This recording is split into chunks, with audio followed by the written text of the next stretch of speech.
Hi there. My name is Kevin Alcuni, and I'm a librarian here in the Department of Exploration and Creativity with the Los Angeles Public Library. And I'm here to welcome you to today's LA Made Women in Skateboarding, Past, Present, and Future. Now, before we begin, we'd like to thank the National Endowment for the Humanities, our Library Foundation, and our behind the scenes staff for helping bring the LA Made programs to you virtually. LA Made focuses on the diverse landscape of Los Angeles, highlighting the immense artistic and performance talent that has developed in the course of the city's eclectic history.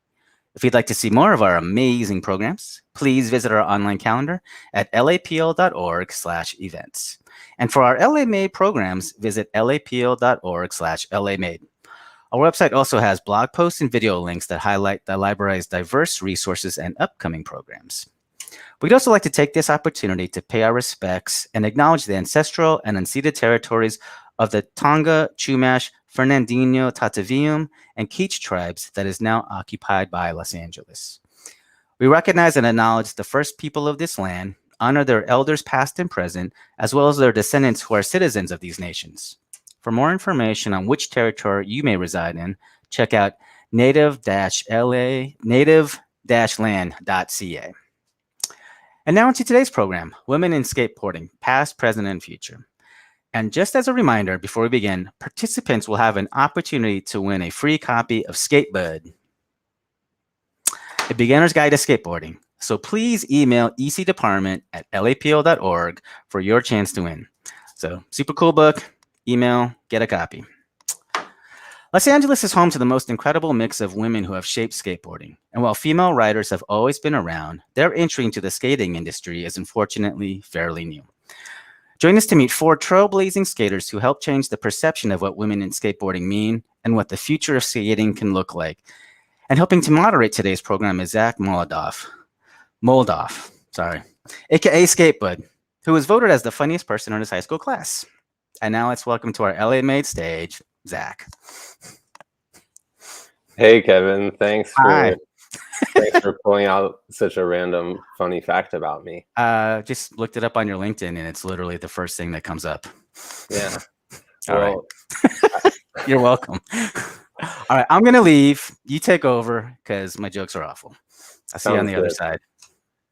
Well, that actually makes for a pretty great segue because I was actually one of the only Jewish people at a Catholic high school in South Florida in the 90s. And when I found skateboarding, it was the first thing I really felt like it was mine and that I also belonged to. And I think a lot of people can relate to that. And unfortunately, that's something that doesn't necessarily get talked about today in a lot of popular stories about skateboarding. There's a lot of people that are new to skateboarding, but maybe have more of a platform than people who have been in skateboarding for a long time. And it's not hard to see how they might have a misconception. But even though there wasn't a skateboard industry or skateboard media that was filled with women 20 years ago, 10 years ago, even 5 years ago, women have always had a place in skateboarding alongside anyone else who's come to skateboarding as a skateboarder. And nothing speaks to that more than the 4 women that we've brought here today. So we have Alex White, who has been a skateboarder since the 90s. She was a sponsored skateboarder, and now she works in the skateboard industry. We have Brianna King. She's been skateboarding for more than 10 years. She's known as a model and a very popular person online who's associated with skateboarding. We have Cindy Whitehead, who was one of the first female pro skaters in the late 70s. And today she runs an organization called Girl Is Not a 4-Letter Word. And she works to promote other women in skateboarding.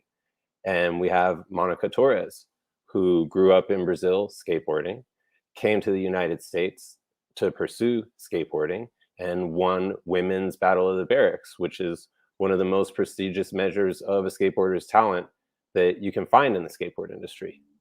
So I think today it's going to be really exciting to hear what all these women have to say about their own experiences in skateboarding and the things that they're going to talk about amongst each other. So I don't think you need to really hear much more from me. And at this point, why don't we hear from each of the ladies, and they can introduce themselves and talk about how they first got into skateboarding. Hey, Zach. Hi. What's up, everybody? Hi, everyone. Who wants to start it? I can start. I'll start with the old years, the OG years, I guess. As Zach said, I was one of the first female pro skateboarders for vert and half pipe riding in the mid to late 70s. And there were a small group of us. And I think the reason you don't hear about us as much, or you can't follow history that far back, is because visually, for video and also photographs, our history is very sparse. It's very hard to find. The reason being is photographers might shoot us, take pictures of us, or shoot video, but they weren't able to sell it to the magazines. So film costs a lot of money, processing costs a lot of money. That was kind of a no-win game for most photographers. There were a few who did. Freestyle came before us. That was much more popular for women. You know, it was pretty, it was gymnastics. But when women started riding vert and started riding pools and half pipes, it kind of turned another direction. So the few photographers that did focus on us, we thank them immensely, because without them, that history would be lost, or even friends and family who came to the skate park and shot those images. I was very lucky to have a photographer named Bruce Hazelton shoot a centerfold of me for a skateboarding magazine on a plexiglass half pipe. And it's a fairly well-known shot to this day, because we're wearing volleyball knee pads, the kind that you see girls play, you know, in high school. Those were our knee pads. And we were wearing Hofa helmets, which were used for, I think, ice hockey back in the day, really lightweight stuff. What we had available was so completely different than what there is now. But that was kind of the start of it. And then the progression goes from there. And I'm going to let these ladies take it from that point. All right. Should I jump in next? Because I'm like the next era after Cindy. There's a little gap there in the 80s, but I mean, Cindy like was a complete trailblazer in the 1970s. Your 78 centerfold was incredible to see, and your image gets used all the time still to this day. My skateboarding journey started in the late 90s. I grew up in Studio City, California. My first skateboard was purchased in Santa Monica at Rip City Skates, which is a legendary skate shop over on the west side. And growing up in LA, it's funny that my classmate was Jonah Hill, and he made a movie about kind of a shared experience called Mid-90s. So any of you out there that have seen Mid-90s, I actually think Jonah did a pretty good job of nailing what skating in Los Angeles was like in the mid-90s. I remember I used to have to do a kickflip before I could walk into Hot Rod Skate Shop. So there was a lot of gatekeeping in that era of skateboarding. But yeah, I ended up writing for Roxy in the early 2000s, like think puka shells and like Hummers and mesh hats. That's my era of pro skaterdom. Really bad jeans with no stretch and like big belts. It was terrible fashion, but it was a really exciting time. Fire. You like, yeah, I might like it now. I do too. You do. Alex. I'm so baggy.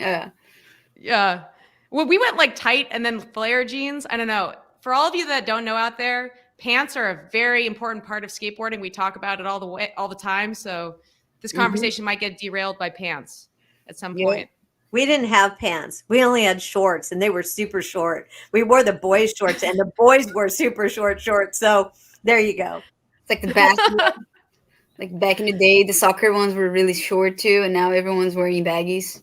Yeah. Yeah. Find out it's so important to have a room and be comfortable doing what you like it, that they forget a little bit of the fashion part of what was out there, and they just started creating probably what was good for them.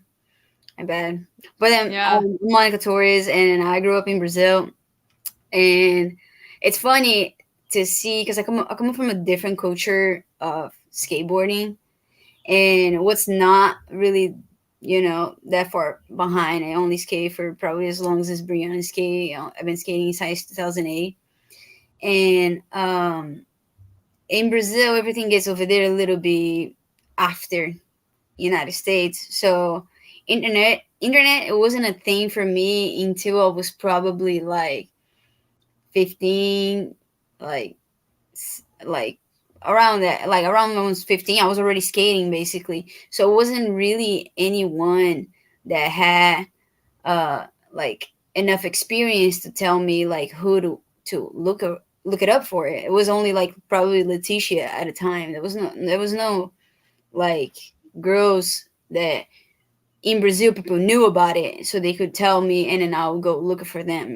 Like it was very uh the information was very poor for me at the time because no one had a phone. I mean, phones exist, but then no one had one because there's every in Brazil we come from like a very poor culture that skateboard is also like knowing by being from a port sport. Like no one that had money will be skating around and be involved with us like in the streets all day. I don't think anybody's parents will let that happen. At least in my generation, it was really difficult for my family to like even let me skate. I couldn't really get out like to skate until I was like 14.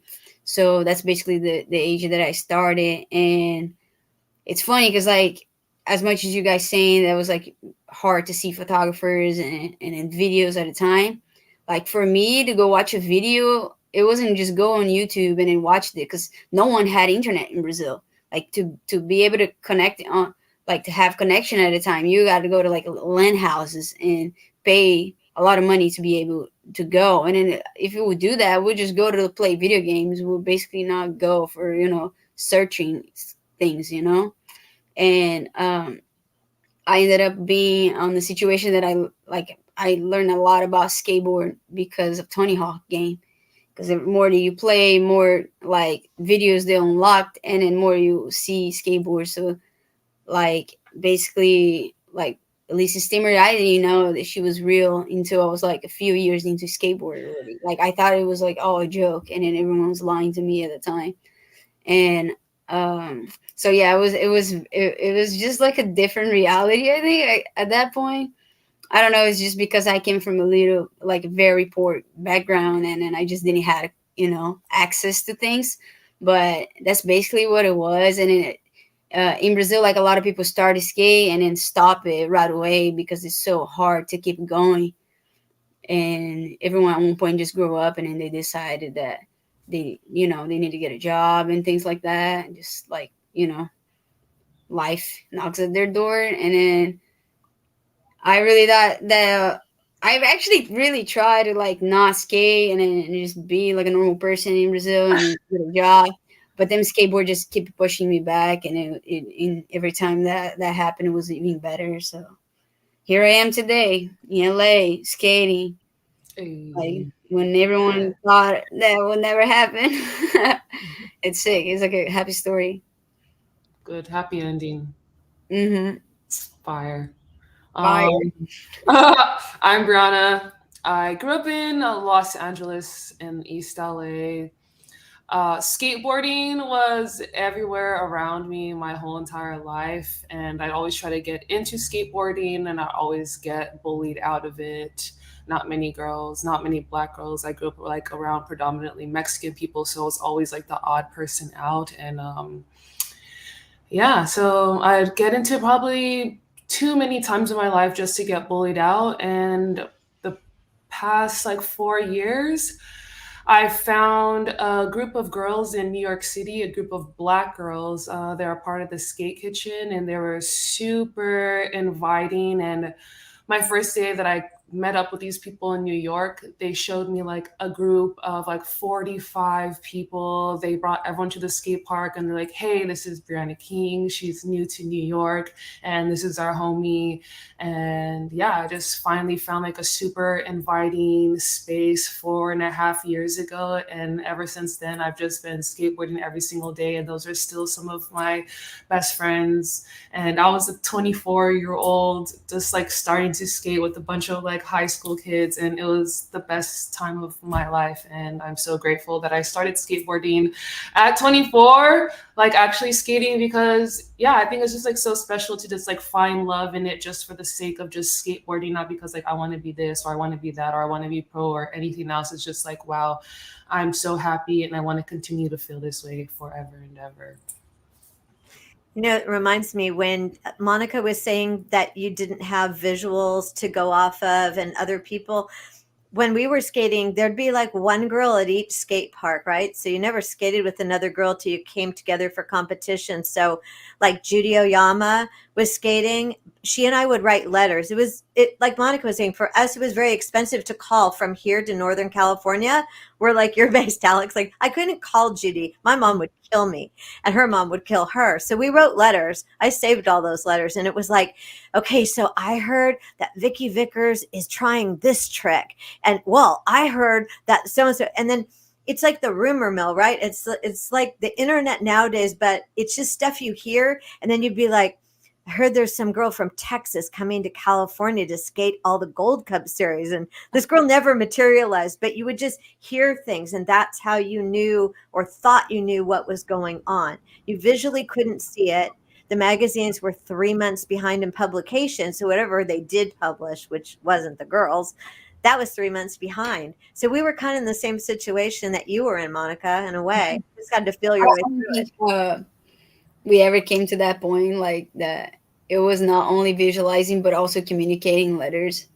It's something that I don't really remember. I think at that point we always had a like telephone, like a home telephone, but I can't even imagine how that does to someone's like on skateboard, because imagine for the guys it's probably very similar in a way, and they probably hear even more because there's just so many people skating. And like I just felt like there was no answering, like for like at a time I was just like doing because I like it, and I didn't know the importance of go look and search for it was. And if I knew, I probably at the time wouldn't be playing video games in the LAN house. I'll be probably searching for skateboard stuff.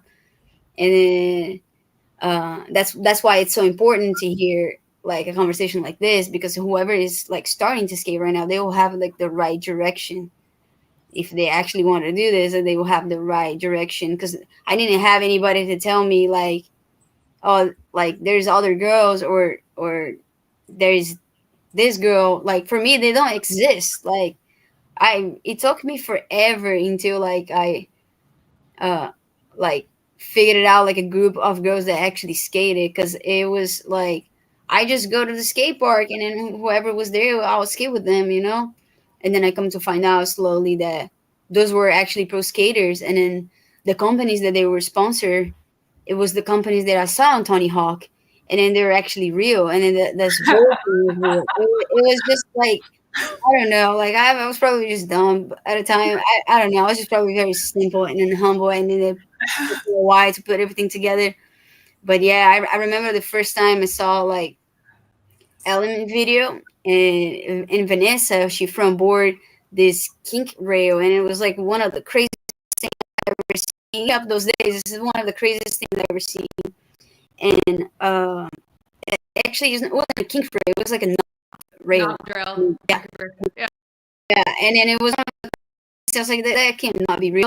Like, that's not real. And it took me a while until like I figured the element that I was like watching the video was the same element the guy that was skating at my park was sponsored by. And then I was like, oh, that guy really likes this element. That's so whack. And he's like, no, he doesn't like element. He writes for it. And I was like, what? Is it even real? Like, how's I'm getting to know this right now? Like, is that actually possible to get somewhere with skateboard? And then Monica, I think what you're talking about is one of the really interesting parts of skateboarding, right? Because when you show up at the skate park, there might be a pro skater there. There might be someone who's skating for the first time. there might be someone who's an AM or on flow or just like the most amazing person and could be pro but doesn't care. Like the skateboarding is this like place where everyone just comes to the same place to do it, whereas I think when we compare it to other sports, right, sports are always the pros have their place where they go and practice, and you couldn't even go in there and watch them,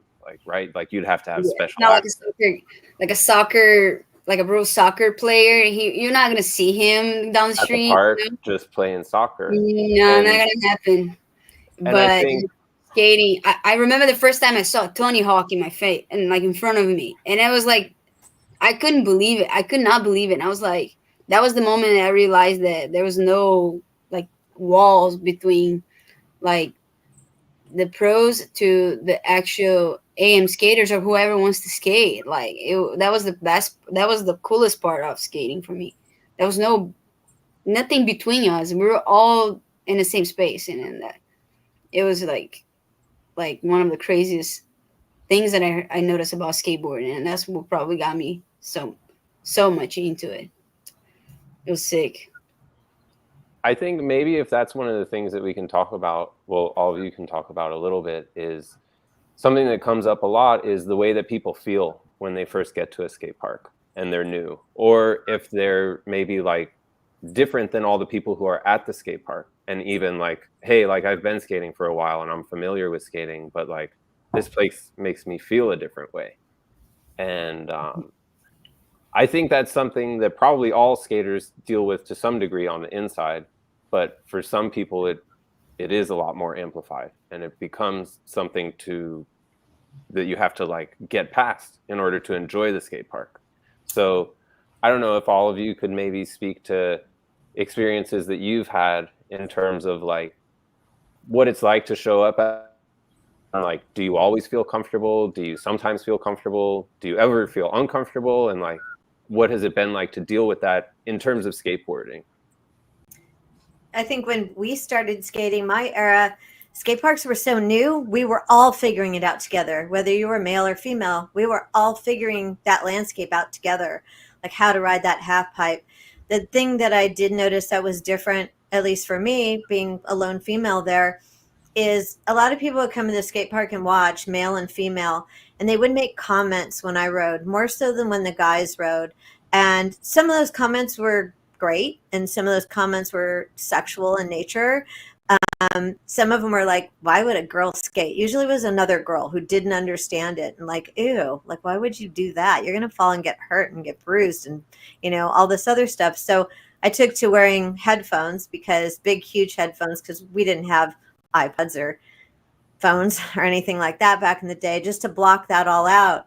But for me, it was a welcoming environment, because everybody that skated, I was one of those people. We were all figuring out together. But I'm sure it feels very different now if you're starting into that landscape, or you guys can talk about that a bit more, I'm sure, how it felt during your years. Like Alex, you came in the 90s, right? So things were more established. And how was it for you?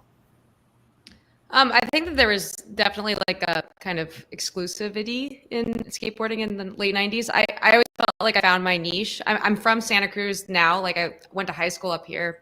So I felt like the skate scene, same kind of comments that Cindy got. But yeah, I just kind of always kind of found my padding. I think finding groups and padding, like people who are like you. So I had a group that I kind of like, they're guys, but they kind of use them to buffer the weirdness that was around me. But definitely comments, and just like some skate parks, I keep my eyes down the entire time. I don't make eye contact with anybody. Try to stand like very like away from groups and people, because then you get sidelined into some conversation and shouted out. But I mean, I want to volley to Brianna, because Brianna's really like created like such a platform and such an amazing way to bring so many people into skateboarding. I think that you've like really pioneered that. Yeah, at this point, I don't really have any feelings of like, oh, I'm uncomfortable or I'm comfortable. It's kind of, okay, this is how it goes every single day when I'm going to go skateboard. I just go on Instagram, and I have like a million groups of like people that I've met at every single one of my meetups. And everyone in the chat is saying, hey, I'm going to this skate park. I'm going to this skate park. So usually we'll just all meet up at one park, and we're not necessarily the closest friends, but we can be uncomfortable at times. So we always have like a friend there with us at all times. So me, I don't feel any sort of way because almost at every single skate parks, one or two or three or a million people have been to my meetup. So I feel like everywhere that I go now, I have like my family with me, and I'm just excited. And it feels like I'm going to Disneyland every single day. I'm like, ooh, who am I going to see? But yeah, thankfully, I don't feel nervous anymore. But before my meetups, I was always just so scared. I would just get to the skate park and probably sit down for a whole entire hour and just like watch everyone. And I would just tell myself, it's okay to be uncomfortable. It's okay to feel scared. You know, I just always tell myself that it's okay to feel whatever feelings that I'm feeling in that moment. But the second like 1 hour is up, I'm like, okay, you got to get over those feelings and you came here to skate. So let's go. It's a good attitude. I'm definitely like, I was a little bit more like, I had like a little bit better, timing of course, like, there was all those establishments like of what were their thoughts in girls skating. But before I started skate, I used to do other sports. They're also known by being boys sports. I used to be playing soccer, and I even like used to do like taekwondo, and those are not things that girls usually do. And then I'll be hearing the same stuff on those sports. So when I got on skateboard, it was just another day because it was just like that's how people are. And then I remember because like on in like around 2008, that's when I started using my skateboard to like actually go to school or like like to places. That's why main reason why I started to skate, because I didn't have a bicycle and a skateboard. I could just walk into anywhere, so it became my transportation. And then while I was like doing all that, and I was getting a lot of balance because I used to live in an avenue, and then I'll be pushing on the side of cars, so that gave me a lot of like confidence skating. And I remember the first time I left like one of those places that I used to use the internet, like a lane house, and the guy told me like you should stop skate because legs are gonna get really thick. And I was in my head, I was like, are they gonna really be that bad? Because I was playing soccer for as far as I remember, and that never happened. So I didn't really talk serious, but I saved that in my head. I had that in my head. And then but at the time, the fear that they had as a hot girl, it was a woman very, very skinny. And then now these days they're selling skateboards to women so they can get actually in shape. What you probably will, but it's I don't think that's what I mean. I don't know if someone would start skate to get fit, but it's just like a whole different experiences every day. And then going to the park, like one of the first time I went to a skate park, because I was always pushing around and I was like good, my balance was good. I remember they right away I got there, they already trying to make me drop the quarter pipe, and they would give me their hands, and it worked out. And then I learned it so fast. I remember like the first day I was dropping only with my hand, but then after that I could drop the ramp. And then all those guys were, dude, she's been here for 2 days and she can drop the ramp. That's sick. And then we all became friends. And then those people are my friends even up to this day. It's like everybody that I met that still skated, they're still there for me, And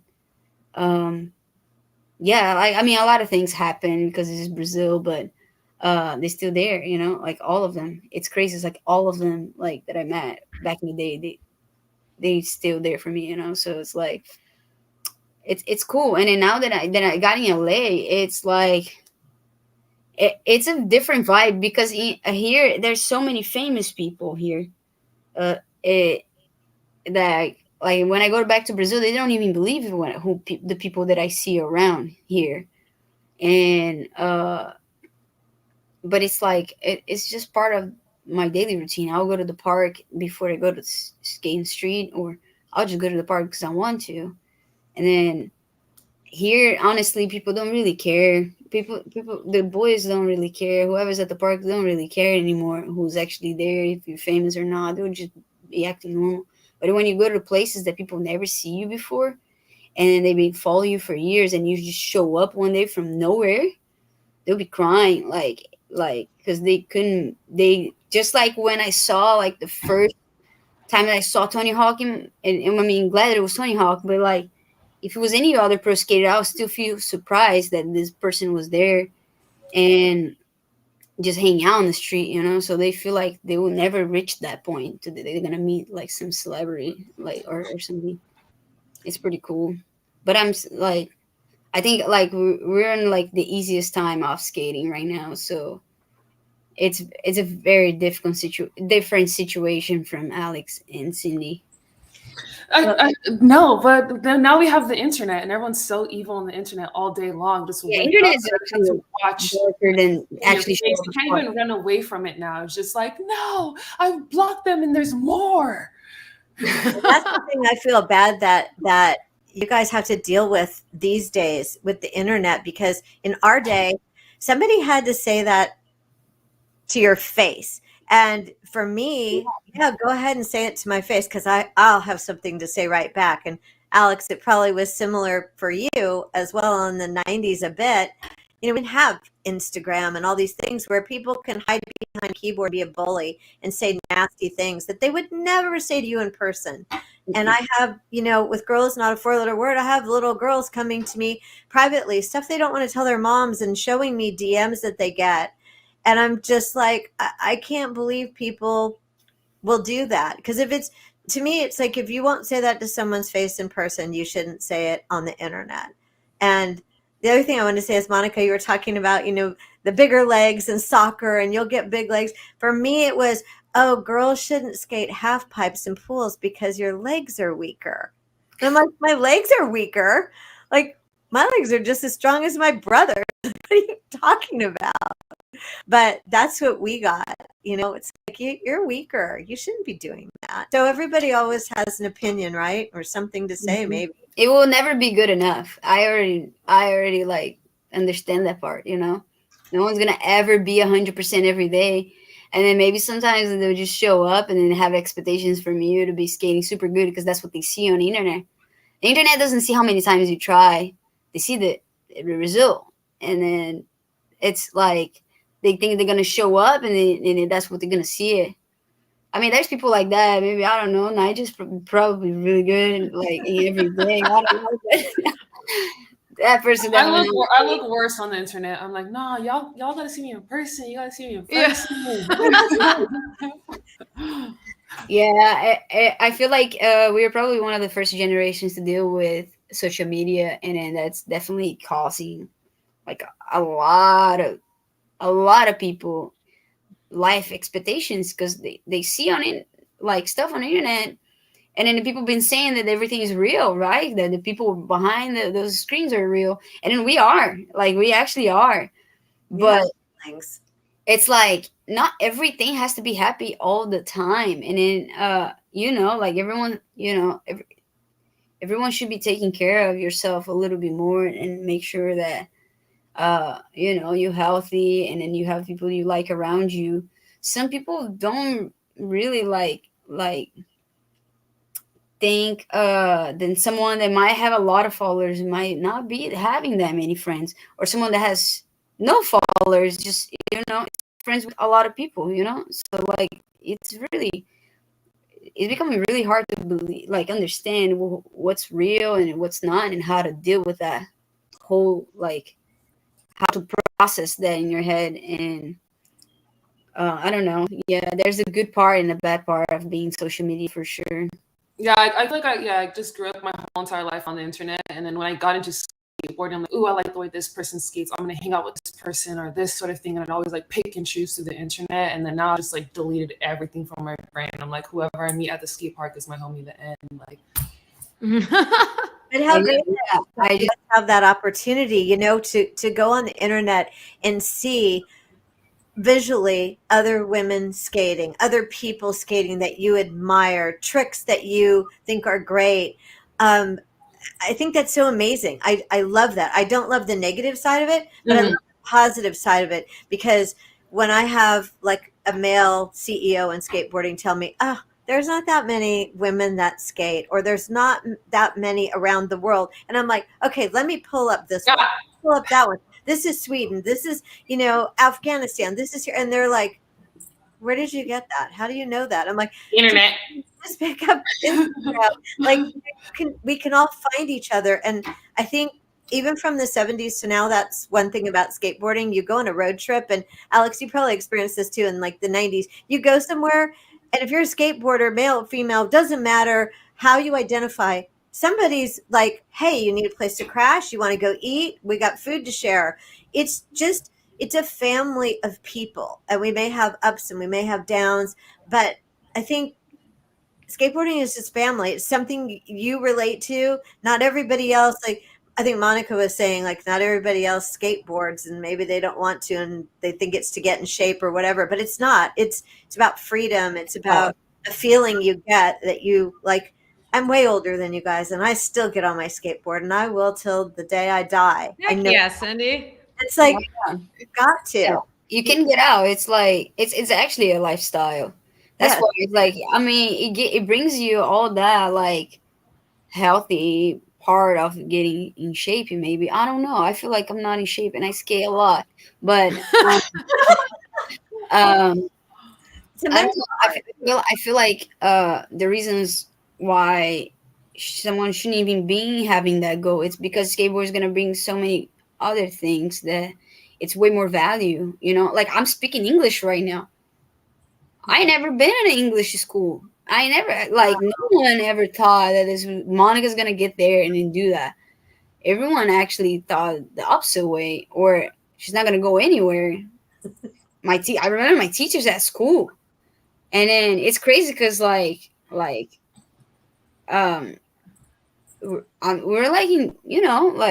that was like 2010 already, and then they're still like really thinking that wasn't not gonna ever gonna be a future for me. They really thought I was like, that's a shame. Like you're such a smart girl, and then you're gonna really leave all the opportunities to go skate. That's crazy. Like, and then I'm like, yeah. And then I bought a house. I bought it like a car. I literally, everything I have came from skateboard. But if I listen to those people, even the people that actually wish good things for me, I won't probably have all that, like, I mean, who knows, but like all I know is that I'm really happy right now. And then that's the key. And I can't imagine myself without. And so many good people that I met, like even like from the smaller situation to the biggest, it all important, in someone's life. So it's like this is all lifestyle. The music that I listen, it's special. And it's always been different from other people's music while I was in Brazil, because skateboard gave me that. And then the way how I dress is probably different because I skate. Everything. I mean, I think everything changes around you. The way how you see the city changes. Like the way how like how you live your life just changes it. Yeah, my life sucked before my skateboard. It was so boring. I was like, all right, life is just mid. When I got my skateboard, I was like, oh, I didn't even know I can get to this level of fun. Like I always worked so hard. I had everything. I was living in Australia, living on the beach. I was just like, you're living a good life. Yeah. I was living a good life, like what everyone works hard for. And then I got my skateboard. I was like, oh, wow. This is blow mine right there. Maybe I think that's another good thing that maybe oh, sorry. I think that's another good thing that maybe all of you can focus on is like skateboarding does have this unique potential for self-actualization, and the way that it gives us a space to say, this is who I am on my own terms, and this is who I envision myself as. And I'm just going to go out there and make myself into that thing every day. It's like you say like this trick, I want to do this trick, or like, I want to do this trick at this place, or, I want to do this trick in this way to have this particular feeling. And then you work and work and work until it's not just a thing in your mind. It's an experience that you have there with your skateboard.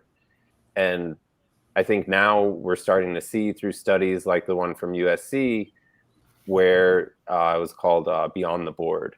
And they showed that, skateboarding does have a unique potential for allowing people to self-actualize in a way that you can't really access in other aspects of our society. So I don't know, maybe you could all speak to ways that do you feel like skateboarding has given that you can't get elsewhere? Like Monica is saying that it becomes everything, like Brianna's saying, like you're having a pretty okay time, but then you got a skateboard and you're having a pretty great time. Like, yeah, even just the fear in skateboarding of trying something new. I feel like most of my life I never had to do anything that I was scared of, or I could avoid a lot of things that I was scared of. I could just always navigate my way through everything, and just feeling the fear that I felt while skateboarding or going to a skate park, start trying a new trick, I applied it into everything else in my life. I'm like, okay, I'm okay with being scared of starting a new business. I'm okay with being scared to, like, I was even scared to work out. I was scared to go to the gym and just like take care of my body, or even just go to yoga. I was just so scared. But once I started feeling the fear of skateboarding and overcoming it, I was able to take it in all aspects of my life. And now I'm doing all the things that I feared in my life. And I was like, oh, it feels so good to overcome all my fears. And it all happened because of my skateboard. I think skateboarding, I mean, for me at least, it gives you a lot of power in yourself. Like Brianna's saying, you just feel powerful. You feel self-assured. You feel like you've mastered something. For me, it was being very different and knowing that being different was okay. I embraced it. I didn't care that I went to school and no other girls skated. I had one female friend who actually went to the skate park to watch me skate and to be a support system, like, hey, yeah, what you're doing is rad. But for me, I think like you're saying, Brianna, it's like I can go anywhere in the world and travel and feel comfortable. I don't feel like I like being different. I like being not what everybody else is doing. Alex is smiling. You know exactly what I'm talking about. Yeah, just gives you so much self-confidence and being who you are. Yes, especially traveling. Like as a model, I'd always get offers like, hey, we have a contract for you here in Paris, Tokyo. I'd be like, no, I don't know anyone there. I don't know anyone there, And now that I have these everywhere you go, yeah, everyone. yes, then I go to Paris. No one speaks English in this place, and I'm teaching like 100 girls how to skateboard. Like I was so scared to just be one single person, and now I'm interacting with hundreds of people because of my skateboard. I'm like, oh, I thought I'd never see this day. That's for sure. Yeah, that definitely what Brianna mentioned, because my life is a travel now. I'm literally living in a different country, and I always dream about it. I always, when I was in Brazil, thought that one day I was probably gonna go somewhere. I was gonna leave Brazil, not because I didn't like it. It's just life is really hard over there. So my family always told me, like, if you ever have the chance, you should take the opportunity, because at the point, it's not that you don't like business, it's an opportunity to have a better life. And now that I'm here, like, I remember like the first people I met, they still my friends up these days, because it's like every single connection and you have is, it's just so special that you don't lose people. You just like, you can spend like months or even years without seeing them, and then when you see them, it was just like you never left, because it's like the vibe is real, like this whole like friendship, and then like kind of like the home, how you become homie with someone. It's just so special that it brings you for life. It's gonna have homies for life, and then you like literally like um you trust them, because when you leave your house and you're willing to do something new, it takes so much trust, because that's the fear. It's like fear comes from something that you don't know, that you don't know. So most of the fear goes away when you like, when you put a lot of trust in yourself and in the person around, the people around you, and the places you go, and you basically learn how to, how to deal with those situations, and how to be in a new place, or how to communicate with someone. And it's just basically like a skateboard skill. Gives you all that, like Like I was just in Florida and I didn't know anybody there, and I didn't know where to skate or find spots. There wasn't like really anywhere to find. First thing I did it was just go to the skate shop, and then over there they gave me everything I need, and then becomes friends with the people that work in there and support their business because that's what we do now. So it's like it's a whole like lifestyle. It really is. And then I don't even know how to be like not beat this because it's like Cindy was saying that she probably knew at the time that no one skated, like no girl, no woman skated at the time. But now for me here, being right here, that's all I know. Like be different is all I know. So I don't even know what it difference when you don't skate now. It's literally one of the easiest time to skate right now. It's like the easiest time, the easiest generation to skate it is right now. And I hopefully Yeah. in the future, like people be saying that in their generation, like to get better and better. You will. It's the friends you make through skateboarding. I swear they're forever. I mean, like I said, you guys are younger than me, but like Judy Oyama and I writing those letters because it's too expensive to call, right? How old are we now? And we're still friends. And she's doing a downhill race soon in Texas and in Argentina. And she's 62 years old. And we're helping sponsor her do that. And she's got all these sponsors behind her. And I'm like, yeah, go, man. This is awesome. And how many years have I known you? And it was competing against each other. But there were so few of us. So we like banded together when we saw each other. It was like, yeah, we're competing against each other, but we're a group, we're family. We stick up for each other, we look out for each other, and the boys did too. All of us did. And I think once again, it's like skateboarding's family, and it's those relationships are forever that you make. Mm-hmm. Alex, can you maybe speak to like your perspective, what it's like having now a role at NHS, and maybe talk a little bit about your role and the way that you're perhaps able to influence other people's perception of skateboarding? Yeah, sure. So I'm a global brand manager for Crux Trucks. I'm at NHS, which is the largest manufacturer of skateboards in the world. I'm also the women's and non-binary rider relations manager. So I have a secondary role where I kind of handle women's and like the non-trad skateboarding world, and in terms of major campaigns and marketing. But I think some interesting things to share is that in the last year, women make up 40% of hard goods purchases now. And if like thinking back to like, we were always told that we weren't a significant enough group to even market to. There's no reason to have women on your team. There's nobody's buying this. And now we can kind of stand firmly in our truth that we almost make up half of the sales. And when I say hard goods, I'm talking about boards, decks, wheels, bearings, the actual equipment. We're not talking about accessories or clothes or shoes. So that's a really huge indicator that there's a lot, like a whole new generation. And like what Monica said, this is the best generation ever to get into skateboarding. There's a lot of backing, and I think major brands are really coming on with a lot of support, realizing that this whole demographic has not been addressed. Like Cindy knows, like, because, she wasn't even she's got really lucky to be in a magazine because she's an amazing skateboarder, but the representation back then was nothing, and for decades, there was nothing in the mainstream media. So zooming forward to now, we're seeing like both ends. Like there's all this amazing skateboarders, and there's all these brands that are now marketing and sponsoring these women skateboarders. So it's a really profound moment in skateboarding to sit in 2022. Mm-hmm. And interesting tidbit here. Alex works for NHS and Santa Cruz, and that's Judy Oyama's original sponsor, and they are still helping her to this day on her mission to do what she wants to do as a skateboarder in her 60s. So those relationships that we make, whether they be with sponsors or with people, they last for forever, really. Yeah. Judy's awesome. I see her all the time too. And like, it's same small town, small community, small, big community. We're a globally, global small community. So yeah, Judy's awesome. She's incredible.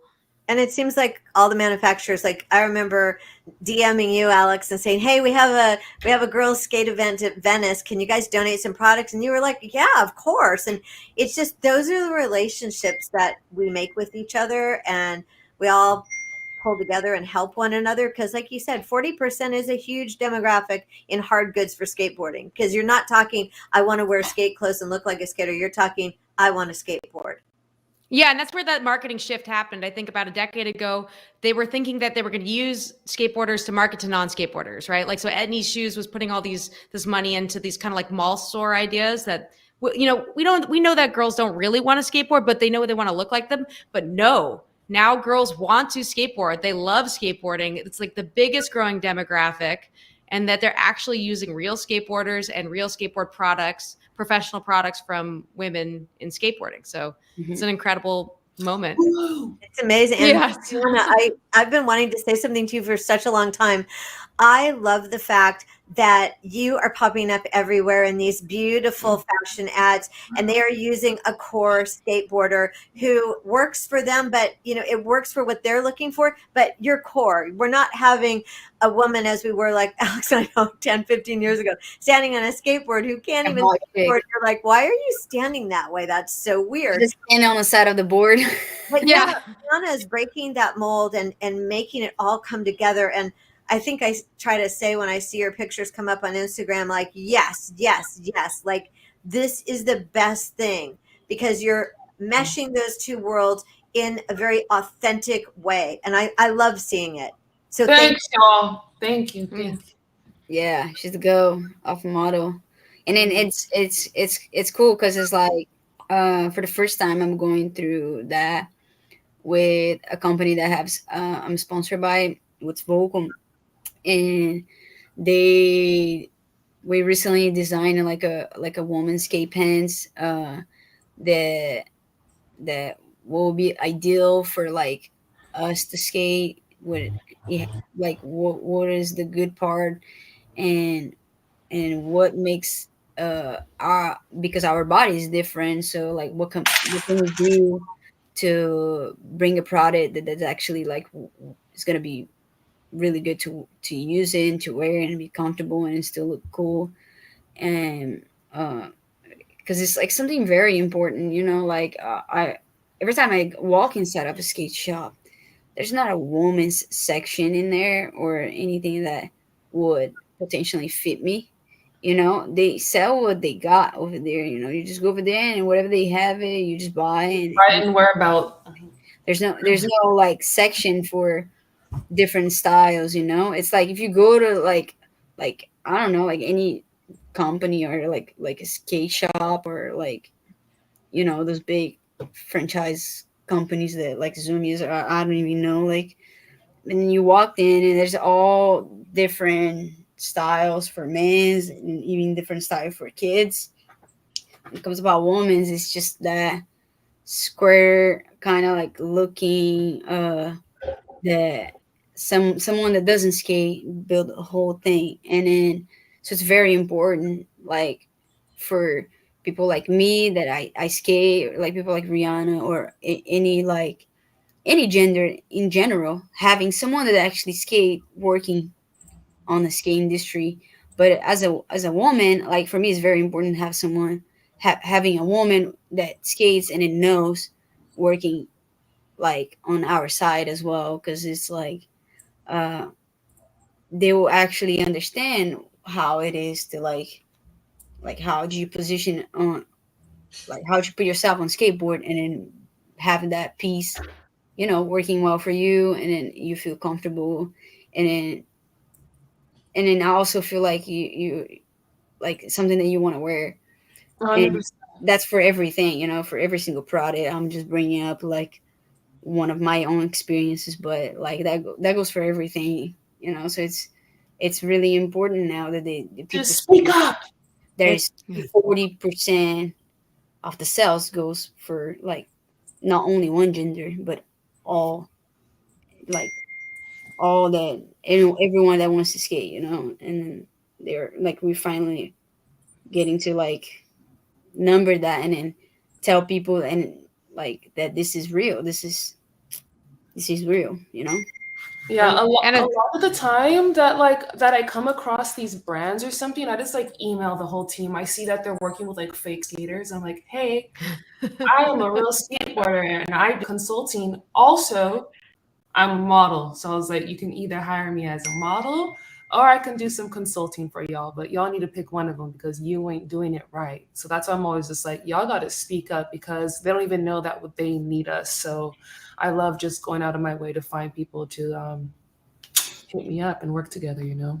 I think the brands that are doing it right are the ones that are hiring women. Like Sierra, I see you in the chat there. Hey, Advanced. yeah. Yeah. Like Yeah. there's really Jesse Van Rockout at Adidas. There's Ashley Rayfeld who's working at Deluxe. There's all of a sudden, we had a demo last weekend in Austin, Texas, and it was for a women's skate film.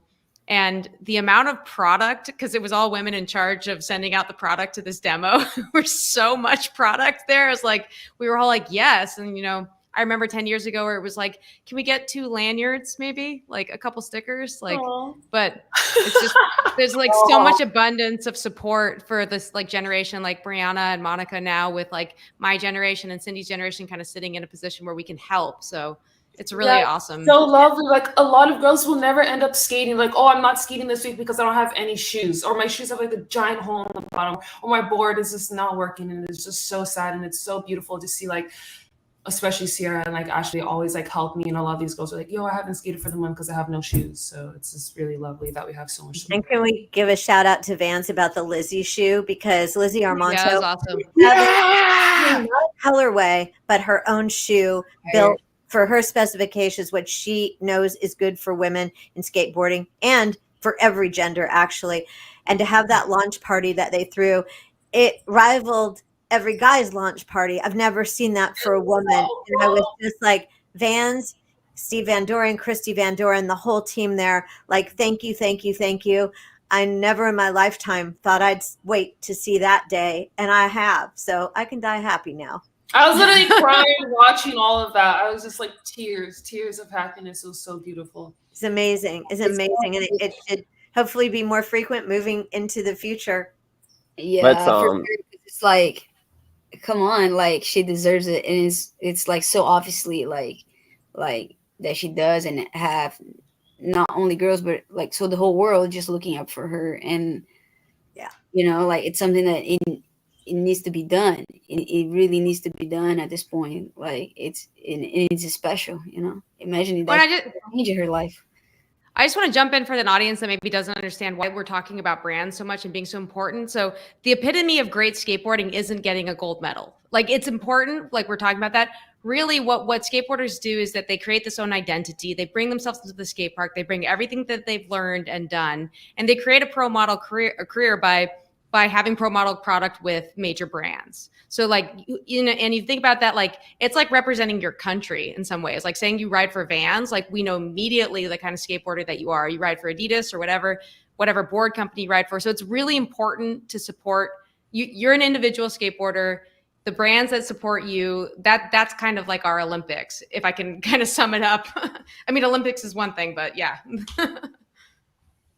I just maybe we can make a couple of minutes for a few questions here at the end that I'm going to kind of try and fold into all one question. So let's say you're talking to a younger lady who wants to start skateboarding, and she's like challenged inside herself and has something to overcome, or maybe like is having a hard time with that, and then B also is struggling with a parent or a caretaker or some type of authority figure in their life that is not that is creating friction and saying you can't skate.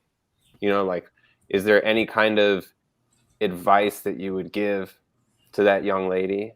And then also, are there any kind of sponsored skaters that you would show her, or if she was saying, you know what, I'm full in already, I just want to be a sponsored skater, like what would you tell her?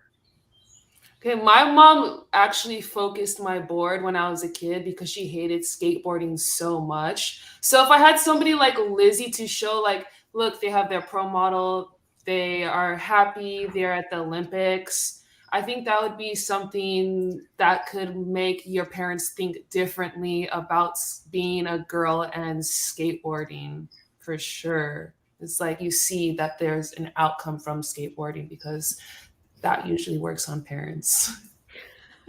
Well, and that advice that I'll give is to like make sure you're like having fun, because it's like that's the best part of skating. Everything becomes fun. It's like a consistently like mode that you live your life. It's all about how much fun you're gonna have. So it's basically that. And then when it's if it's something that you're confident and you started like progress, and it's something that you actually wanted to do, then I think only yourself can actually tell what's your own limit, and skateboard is gonna teach you how to raise that limit very, very, very up, and like you're gonna be the only one who's gonna tell you where to go and where to not go, and then what to do or not. So uh just believe yourself, because it's like you someone no one has to believe, but if your own self do believe it, that it's possible, that's all you need. And then eventually people will fall for it, and then they'll like understand, because all they're gonna if someone's against is because they don't understand. And then I don't blame anybody for not understanding, because they're not in the same position as you are. So I think you just gotta have fun, and if that's what you're gonna do, just find your way. Like you're gonna get there, just like I did, just like Brianna did, and all Alex, Cindy, all the women there are doing well on skateboard. Did it.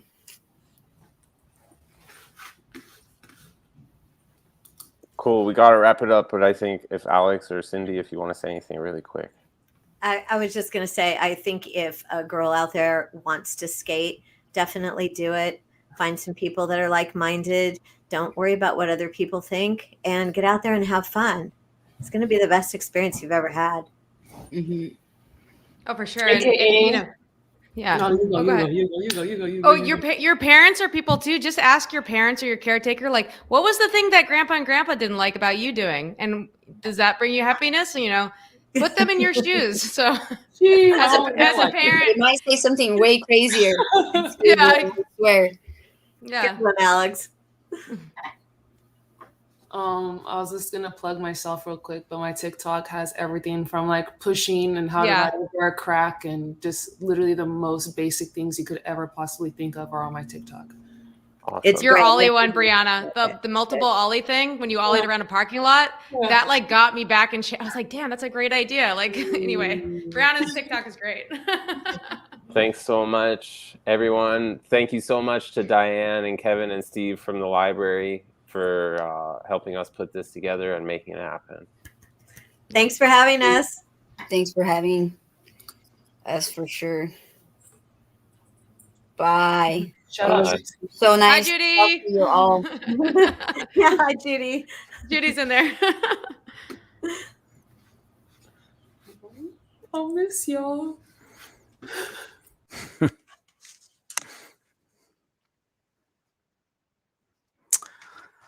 Well, that was awesome. I hope everyone really appreciated and had a good time. That was a great conversation. So thanks so much for joining us for today's LMA program. And remember to check out the library's online calendar at lapl.org/events for so many of our amazing library programs. And don't forget to check out our next LMA program on Thursday, March 31st at 4 p.m., where we welcome back Vane Millian-Kuhn, who's going to show us how to make fresh baby food. Vane Millian-Kuhn returns as a new mom and takes her passion for cooking with color into the realm of homemade baby food. She's using seasonal fruits and veggies to explore simple and easy recipes that are healthy and tasty for your little one. So until next time, we really do appreciate all of your support. The success of LA Made and all of our library programs could not happen without viewers like you. So thank you so much and have a most amazing day.